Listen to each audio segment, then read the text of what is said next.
저는 이제 72입니다. 요양원 창가에 앉아 바깥을 내다보는 게 하루 일과의 전부인 노인.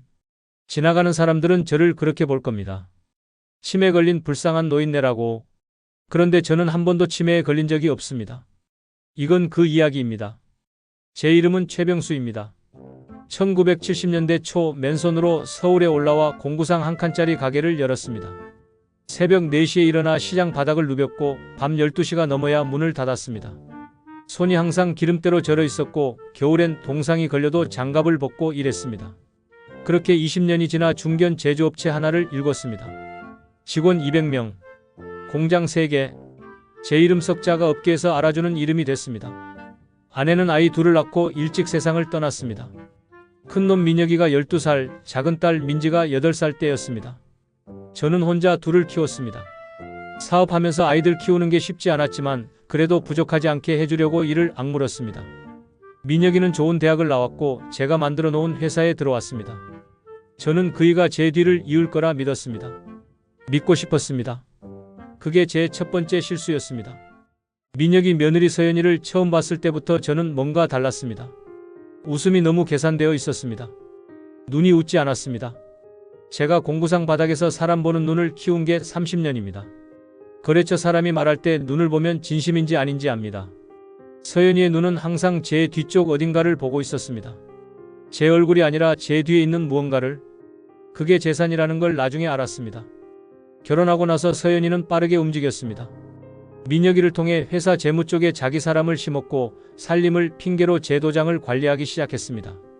처음엔 공과금이니 자동이체니 하는 것들이었습니다. 저는 나이 드니 이런 것 신경 안 써도 돼서 편하다고 생각했습니다. 그것도 제 실수였습니다.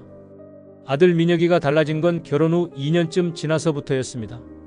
회의 자리에서 제 말을 자르기 시작했습니다. 처음엔 조심스럽게, 나중엔 노골적으로. 아버지, 그건 예전 방식이에요. 지금 시대가 달라졌잖아요. 직원들 앞에서였습니다. 저는 아무 말 안 했습니다.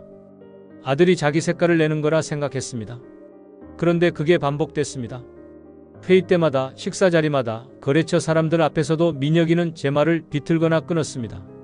저를 낡은 사람으로 만드는 작업이었습니다. 천천히, 조직적으로. 그러던 어느 날 저녁 민혁이 부부가 집으로 왔습니다. 서연이가 차를 내왔습니다. 민혁이가 말했습니다. 아버지, 사실 드릴 말씀이 있어서요.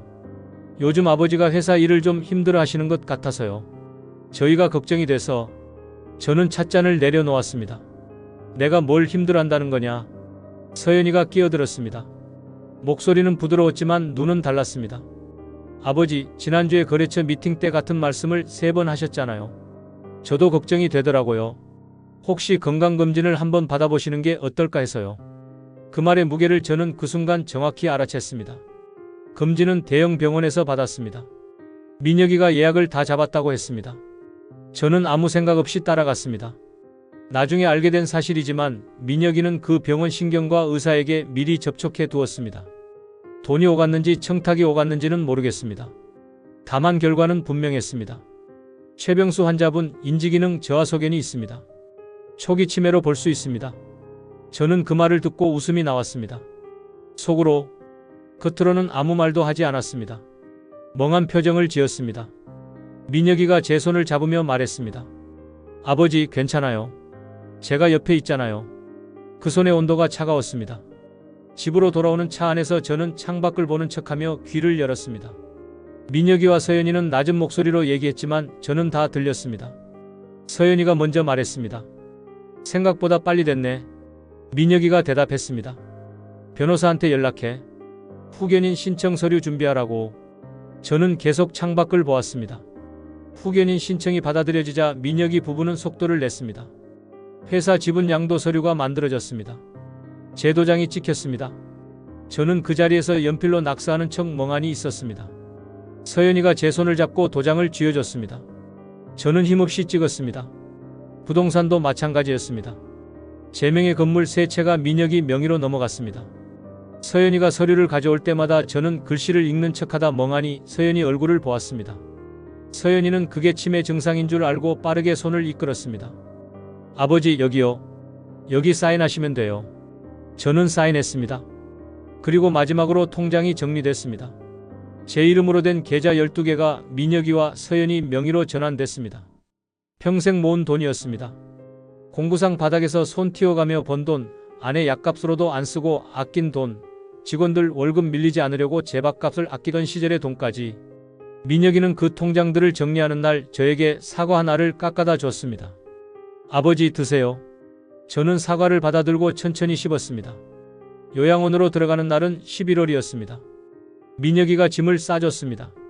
옷 몇 벌, 세면도구, 그리고 가족사진 한 장. 서연이는 그날 오지 않았습니다. 민혁이는 요양원 입소 서류를 직원에게 넘기면서 말했습니다. 아버지가 많이 편찮으세요. 잘 부탁드립니다. 저는 그 말을 들으며 아들의 옆 얼굴을 보았습니다. 어릴 때 그 아이가 생각났습니다. 어머니 길에 혼자 울던 12살짜리. 제가 어깨를 안아주면 고개를 파묻던 아이. 그 아이는 어디로 갔는지. 요양원 방은 작았습니다. 창문이 하나 있었고 창밖으로 주차장이 보였습니다. 직원이 안내를 마치고 나가자 저는 방 안을 둘러봤습니다. 침대 하나, 서랍장 하나, 낡은 텔레비전 하나. 저는 서랍장 맨 아래 칸을 열었습니다. 그리고 제가 미리 숨겨둔 것들을 확인했습니다. 작은 수첩 하나, 볼펜 2자루, 그리고 접어둔 명함 한 장. 때가 됐습니다. 저는 치매 연기를 2년 했습니다. 쉽지 않았습니다. 직원들이 말을 걸면 엉뚱한 대답을 해야 했고 민혁이 부부가 면회를 오면 아들 이름을 헷갈리는 척해야 했습니다. 서연이가 올 때는 특히 더 심하게 연기했습니다. 밥을 흘리고 말을 더듬고 같은 질문을 반복했습니다. 서연이는 그럴 때마다 인상을 찌푸렸습니다. 저를 불쌍히 여기는 표정이 아니었습니다. 귀찮다는 표정이었습니다. 한 번은 면회실에서 서연이가 민혁이에게 귓속말로 했습니다. 제가 옆에 있는데 언제까지 면회를 와해? 사람들한테 보여주기 식으로 하는 거잖아. 민혁이가 대답했습니다. 한 달에 한 번은 와야지. 나중에 문제 생기면 곤란하니까.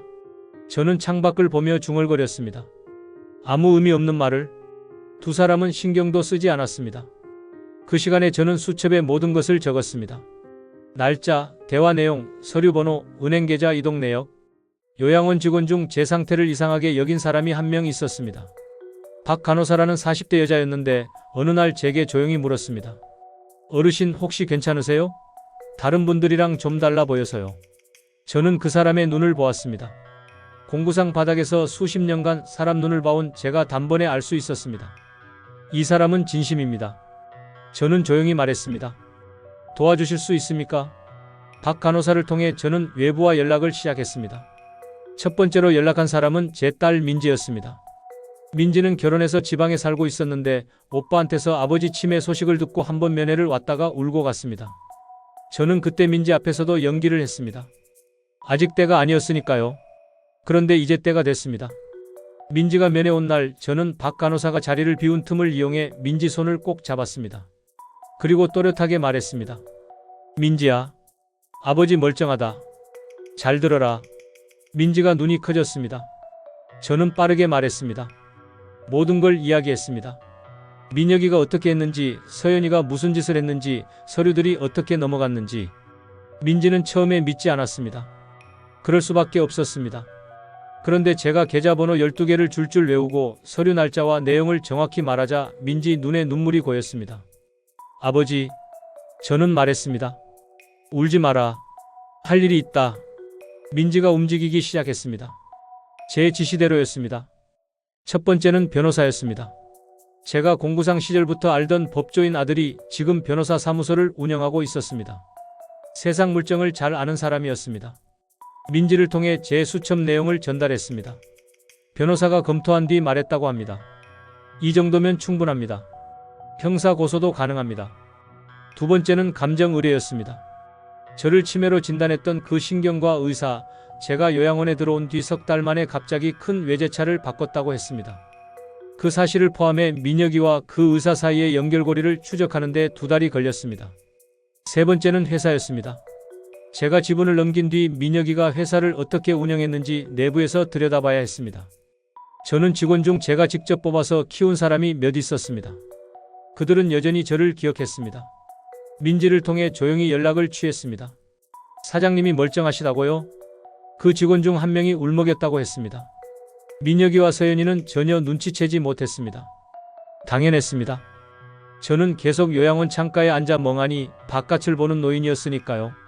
한 달에 한 번 오는 면회 때는 어김없이 아들 이름을 헷갈렸습니다. 누구요?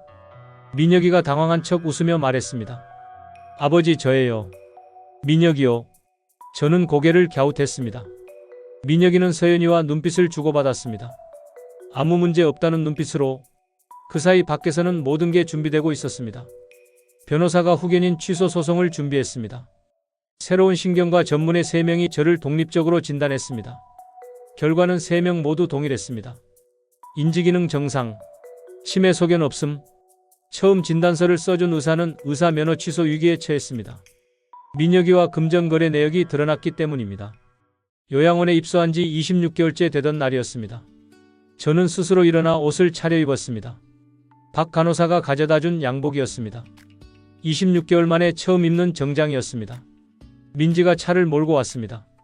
변호사가 조수석에 타고 있었습니다. 저는 요양원 현관을 나서면서 한 번 뒤를 돌아봤습니다. 2년 넘게 앉아있던 창가 자리가 보였습니다. 저는 고개를 끄덕이고 차에 탔습니다. 그날 오전 민혁이는 회사에 있었습니다. 이사회가 예정돼 있었습니다. 그 자리에 저도 참석할 예정이었습니다. 물론 민혁이는 그 사실을 몰랐습니다. 회의실 문이 열렸을 때 민혁이의 표정을 저는 잊지 못할 것입니다. 핏기가 가셨습니다. 그 자리에서 굳어버렸습니다. 저는 자리에 앉았습니다. 예전에 제가 앉던 상석이었습니다. 직원들은 술렁거렸습니다. 저를 알아보는 얼굴들이 눈물을 참는 게 보였습니다. 저는 천천히 말했습니다. 오랜만입니다. 최병수입니다. 민혁이가 소리를 질렀습니다. 아버지, 지금 뭐 하시는 거예요? 아버지는 치매잖아요.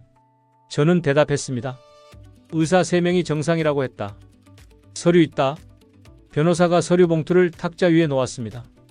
민혁이는 그걸 보더니 서연이에게 전화를 걸었습니다. 손이 떨렸습니다. 서연이가 회사로 달려왔을 때는 이미 늦었습니다. 이사회 결의로 민혁이의 대표이사직이 해임됐습니다. 저를 치매로 몰아 작성된 지분 양도 서류, 부동산 이전 서류, 계좌 이전 서류 전부가 사기 및 횡령 혐의로 수사기관에 고발했습니다. 서연이는 회의실 앞에서 무릎을 꿇었습니다. 울면서 매달렸습니다. 아버지, 잘못했어요. 한 번만 봐주세요. 제가 시킨 게 아니에요. 저는 서연이를 내려다봤습니다. 차에서 뭐라고 했는지 기억하나? 서연이가 굳었습니다. 생각보다 빨리 됐네 라고 했지. 저는 그 말 이후 아무것도 덧붙이지 않았습니다. 돌아섰습니다. 민혁이는 결국 구속됐습니다. 처음 치매 진단을 내린 의사는 면허가 취소됐습니다. 민혁이와의 금전거래가 확인됐기 때문입니다. 서연이는 사기 공범으로 조사를 받았습니다. 재판은 오래 걸렸습니다. 그동안 저는 회사로 돌아갔습니다. 직원들이 박수를 쳤습니다. 제가 처음 출근한 날, 저는 손을 들어 조용히 해달라고 했습니다. 여러분들이 자리를 지켜줘서 회사가 버텼습니다. 내가 감사합니다. 26개월 만에 제자리에 앉았습니다. 책상 위에 낡은 공구상 때 쓰던 계산기가 있었습니다. 제가 직접 가져다 놓은 것이었습니다. 어떤 자리에 있든 잊지 말자고. 저는 그 계산기를 손에 들었습니다. 차가웠습니다. 민혁이가 재판을 받는 동안 저는 한 번 면회를 갔습니다. 아들이 유리창 너머로 저를 봤습니다.